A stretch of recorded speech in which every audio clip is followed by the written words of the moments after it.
what you're looking for. It's me, the old me. It's a style.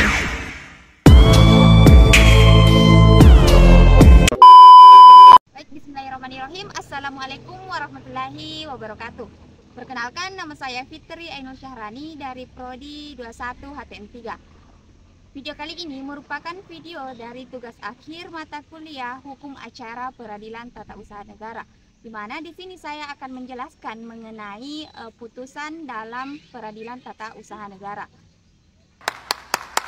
Sebelum itu, saya akan menjelaskan mengenai pengertian Hukum Acara Peradilan Tata Usaha Negara dan juga pengertian Pengadilan Tata Usaha Negara.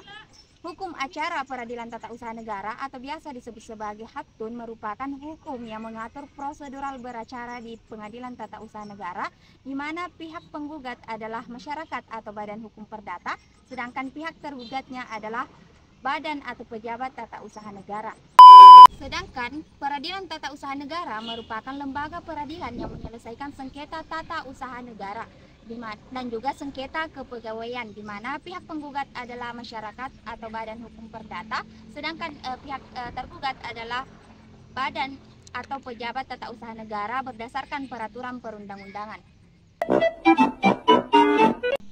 Di dalam Peradilan Tata Usaha Negara terdapat alur atau proses pemeriksaan atau persidangan. Proses yang pertama yaitu tahapan pemeriksaan pendahuluan, kemudian yang kedua yaitu tahapan pemeriksaan persidangan, dan yang ketiga yaitu tahapan pembacaan putusan. Putusan itu sendiri merupakan suatu pernyataan yang disampaikan oleh hakim sebagai jabatan dalam negara yang mempunyai wewenang dalam hal itu dalam persidangan untuk mengakhiri atau menyelesaikan sengketa atau perkara antara dua pihak, dan biasanya dilakukan secara tertulis.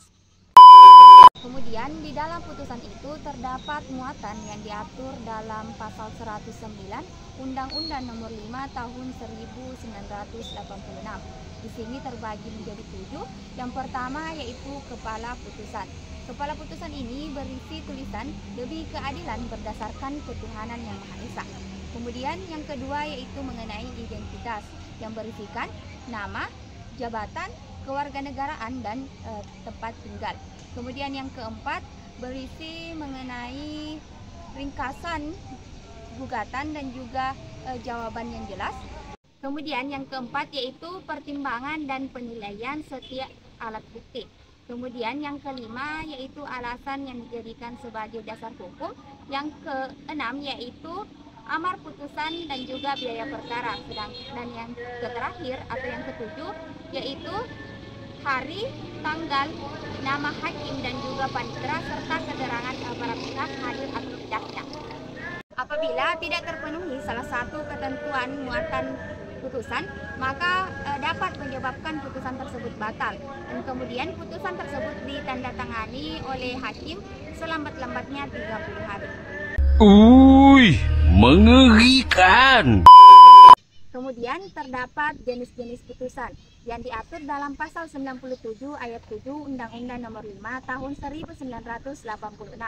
Di sini terdapat 4 jenis putusan. Yang pertama yaitu gugatan ditolak, kemudian yang kedua yaitu gugatan dikabulkan, kemudian yang ketiga yaitu gugatan tidak diterima, dan yang keempat yaitu gugatan dicabut. Apabila gugatan tersebut dikabulkan, maka badan atau pejabat yang mengeluarkan keputusan tata usaha negara dibebani kewajiban. Yang pertama yaitu mencabut keputusan tata usaha negara yang bersangkutan, kemudian yang kedua pencabutan keputusan tata usaha negara dan penerbitan keputusan tata usaha negara, dan yang ketiga yaitu penerbitan sebagaimana yang dimaksud dalam poin pertama. Kemudian badan atau pejabat tata usaha negara tersebut dibebani kewajiban untuk membayar biaya perkara dan juga rehabilitasi. Kemudian ditandatangani oleh hakim selambat-lambatnya 30 hari setelah putusan ditetapkan. Kemudian di dalam putusan terdapat cara penyampaian putusan yang diatur dalam pasal 97 ayat 3, 4, dan 5 Undang-Undang Nomor 5 Tahun 1986. Di mana ayat 3 berbunyi bahwa putusan dalam musyawarah majelis dipimpin oleh hakim ketua majelis merupakan hasil pemufakatan bulat. Dan apabila telah dilakukan sungguh-sungguh dan tidak dicapai pemufakatan bulat, maka putusan diambil berdasarkan suara terbanyak. Kemudian ayat 4, apabila musyawarah majelis sebagaimana yang diatur dalam